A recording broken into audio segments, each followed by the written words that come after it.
Basically, when I was 7 years old, I went to see Star Wars, and I was amazed. But that wasn't actually what drew me to the film industry.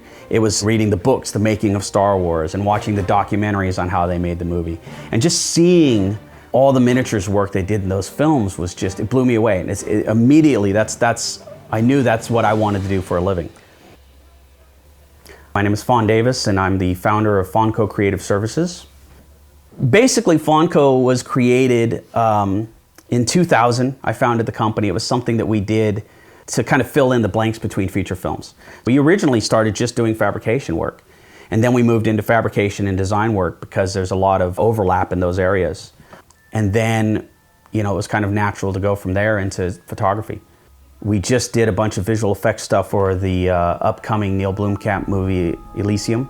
We're doing work in commercials, we're doing work in product prototypes and product development, feature film development, and of course I always like to revisit one of my favorite mediums, which is stop motion, so we do a lot of stop motion based work here. My first feature film was Nightmare Before Christmas, followed by James and Giant Peach, both for Disney. And then I was at Industrial Light and Magic for 10 years, where I've worked on easily over another dozen films, including Galaxy Quest, Mission Impossible 3, Pearl Harbor, Starship Troopers, Terminator 3. We did, of course, the Star Wars prequels.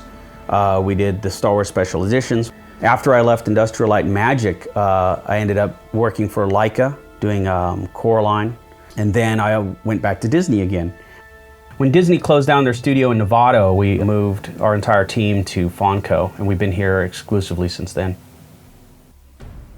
To survive in this field, you can't just be working for clients. So one of the things that we've branched out into is creating our own content. One of our biggest, most ambitious projects right now is called MORAV. I released a graphic novel a couple years ago, and we're actually working on a live action series where we're shooting actors and sets, and then we're also using a lot of the traditional miniature visual effects that, obviously I've grown up using and loving so much. We have 24 scale robots that we use for distant shots that we can control with a telemetry suit or with a computer. And then we also have a 6 scale robot, which is about 6 feet tall. And that one we use for close-up shots. And then we've also built the inside of the robot full scale, because obviously we have to have our actors in that environment, and we shoot them in that set. It's the kind of science fiction series that I always wanted to see that no one has yet done. And one day I just decided, well, maybe I should be that person. When we were working on The Matrix, there was a term created specifically because of that movie, because the miniatures were so large, they actually started calling them bigatures. Everything was 10 scale. And so like the gateway to Zion, which was this giant gate that this hovercraft smashes through, was 16 feet high, 30 feet wide, and the spacecraft that smashes through is like 30 feet long.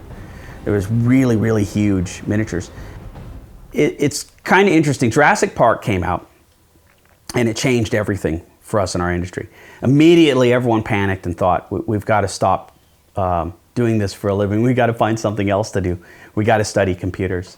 So I did. I studied computer technology, and instead of finding a path into computer graphics as a career, we found all these really incredible tools that we could utilize in the fabrication of practical visual effects. And it revolutionized what we did to a point that it actually bought us more time in the field, because we became faster, we produced higher quality work, and we fell into the pipeline of computer graphics artists perfectly. It's a hybrid approach to visual effects.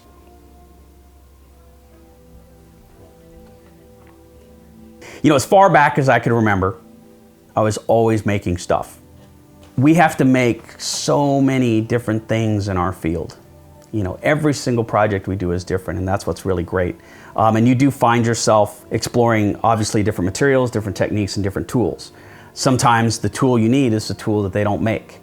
So we end up making our own vacuum forming machines. And inevitably, whatever vacuum form machine you make, the next project that comes along, you'll need a bigger one. So we've actually made several of these vacuum form machines. It's what keeps the work interesting, I think, is the fact that we are challenged constantly to do something new and different. And you really have to have a broad knowledge of different materials and different tools, machining and welding and woodworking and plastic fabrication and mold making and painting, and the list goes on and on. There's just endless amounts of areas you can explore. And that's what I think keeps me doing this for a living. I always said if I stop learning at any point in my career, it's time to choose something else to do,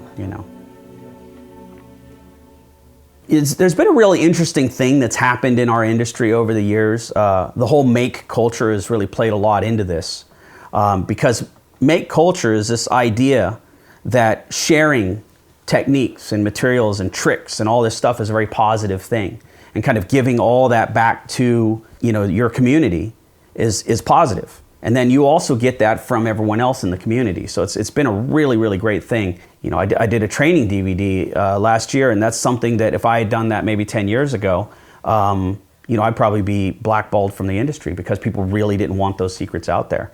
It's way more fun to share all this knowledge and to have that interaction with people than it is to kind of guard it like the ring in Lord of the Rings or something, your precious secrets. A lot of people don't even realize when we use miniatures in a movie now, because they just look real. People don't question it. And that's the kind of unfortunate side of computer graphics. You could tell it's computer graphics when you look at it. When we do miniatures for film now, you don't actually know it's there. So there's a lot of people who believe that there's not miniatures being used in film. And that's what we're achieving. That's what we're trying to maintain in film, is that quality of work. The best visual effects are the ones you don't notice. That's always been our philosophy. And that's why you won't see us in movies.